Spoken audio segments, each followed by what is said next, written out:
አመሰግናለሁ ሀብታሙ። ቀደም ሲልም እንግዲህ ተመልካቾች ተመስገንን ተከታትለውታል። አጠቃላይ የ65ኛ ዓመት የምስረታ በዓሉን የልዩ ዘመቻዎች እዝ በደመቀ መልኩ ነው ሲያካሂድ ቆይቶ ያጠናቀቀው።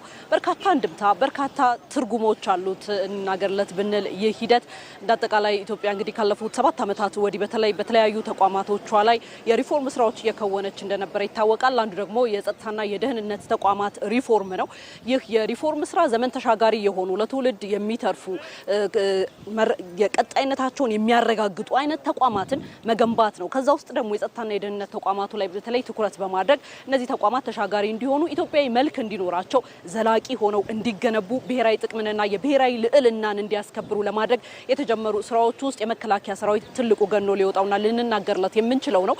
ስለዚህ ዛሬ ላይ የተመለከትነው ኢትዮጵያ ባለፉት 7 ዓመታት ተቋማት ግንባታ ላይ በተለይም ደግሞ የመከላከያ ሰራዊትን በመገንባት ረገድ የሰራቻቸው ስራዎች ትልቁ ውጤት ያመጡ ስለመሆናቸው ማሳያ ነው። በአደረጃጀት ኢትዮጵያዊ መልክ ያለው ኢትዮጵያዊ የሚመስል ሀገርን የሚያዘልቅ የሚያጸና ለትውልድ ቀጣይነት እንዲኖር ያደረገ የመከላከያ ሰራዊት ስለመገንባቱ የሚያሳይ ዘመናዊ የሆነ ቴክኖሎጂን የታጠቀ የሰው ኃይል ጥራትን ያፈራ ስለዚህ በአደረጃጀቱም ሆነ በሰው ኃይልም በቴክኖሎጂም ዓለም የደረሰበት ደረጃ ላይ የደረሰ መከላከያ ሰራዊት እንደ ሀገር ገንብተናል የሚለው ትልቅ ማሳያ ይሆንና ትልቅ ምሳሌነትን የሚሰጥ ነው የዛሬው የዚህ የ65ኛ ዓመት የምስረታ በዓል የልዩ እዞች የልዩ ዘመቻዎች እዝ ሲከበር ማለት ነው የታየው። ከዚህ ጎን ለጎን አብረ ልታነሳው የምትችለው ሀብታሙ በተለይ ኢትዮጵያ የባህርና ባህር ዳርቻዎች አካባቢ የሚደርሱ ማንኛውንም አይነት ጥቃቶች ለመመከት የሚያስችል ኃይል እያቋቋመች መሆኑ ያ ኃይል ደግሞ በብቃት የመፈጸም አቅም እንዳለው በደንብ በጉልህ የታየበት ነው። ከትናንትናም ከዛም ቀደም ብሎ እንዲሁም ደግሞ በዛሬው ዕለት የታዩ የተለያዩ የተቀናጁ ዘመቻዎች የተቀናጁ የዘመቻ ትዕይንቶች ወይም ደግሞ ትርኢቶችን ተመልክተናል። እነዚህ ትርኢቶች ኢትዮጵያ ያላትን ባህርና ባህር ዳርቻዎች አካባቢ ያሉ ኃይሎችን የመጠበቅ የተቀናጀ ዘመቻ የማድረግ አቅም እንዳላት ያመላከተ በከተማ ላይ ውጊያ ሲቪሊያንስ ወይም ደግሞ ንጹሃን ምንም ጉዳት ሳይደርስባቸው ከተማ ውጊያ ትልቁ እንግዲህ ስጋት ውስጥ የሚጥል አይነት ነው።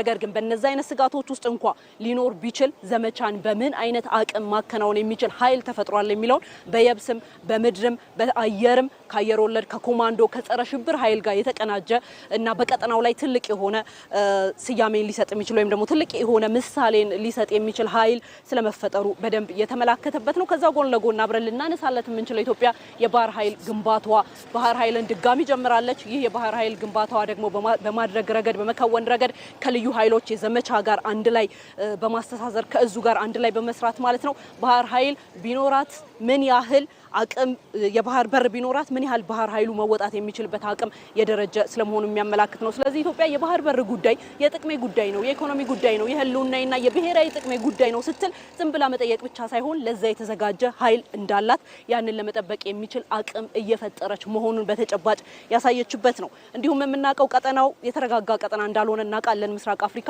ኢትዮጵያ ላይ ደግሞ ታሪካዊ ጠላቶቿ ከበባ ለመፈጸም የሚያደርጉት ደባና ከበባ ለመፈጸም የሚጥሩበት ሂደት አለ። ለዚህ ለጠላት ሁነኛ የሆነ መልእክት ያስተላለፈችበት ነው። የማድረግ አቅሟ ምን ያህል እንደደረሰ በአየር ወለድ ማለት ነው በኮማንዶ በጸረ ሽብር ዘመቻ ምን ያህል ኢትዮጵያ ከነኳት ሊገዳደሯት የማይቻል ኃይል እንዳላት ያሳየችበት የሰው ኃይል ጥራት የቴክኖሎጂው በደንብ የተመላከተበት ትዕይንት ስለመሆኑ እናነሳለን። ከዚህ ጎን ለጎን አብረን የምናነሳው እንግዲህ ቀጠናው ላይ ያለው የጸረ ሽብር ጉዳይ ነው። ለሽብርተኝነት ብዙ የተጋለጠ አካባቢ ነው የምስራቅ አፍሪካ ቀጠና። ስለዚህ ይህንን የሽብርተኝነት ኃይል ወይም ደግሞ ሽብር ውስጥ ያሉ አካላት ደግሞ ቢኖሩም አሁንም ያሉትን ደግሞ በመፈጸም አቅም ኢትዮጵያ ምን ያህል ተዘጋጅታ ስራዎችን እየከወነች እንዳለች የሚያሳይ ነው። ስለዚህ በጥቅሉ በትናንትናው ዕለትም ከዛ ቀደምም ይሄ 65ኛ ዓመትን የልዩ ዘመቻዎች እዝ ያዘጋጀውና የታየበት የተቀናጀ ከአየር ወለድ ጋር ከምድር ጋር ከባህር ጋር የተቀናጀ ኃይሏ ኢትዮጵያ ለምንም ጠላት ዝግጁ መሆኗን ለመጣው ሁሉ የማይቀለበስ ኃይል እንዳላት ነገር ግን ውጊያን የመፈጸም ብቻ ሳይሆን ውጊያን የማስቀረት አቅምም እየገነባች ስለመሆኑ ትልቅ መልእክት ለወዳጅም ለጠላትም የሚሰጥበትና ያን የተከናወነበት አድርገን መውሰድ እንችላለን። በዚህ መልኩ ነው እንግዲህ አንድምታውን ልናነሳ የምንችለው ሀብታሙ። ሪፖርተራችን ሮዛ መኮንን እንዲሁም ተመስገን እንዳለ በቀጥታ መስመራችን ላይ ተገኝታችሁ ለአደረሳችሁ መረጃዎች ከልብ እናመሰግናለን። መልካም ቀን እንዲሆንላችሁ እንመኛለን።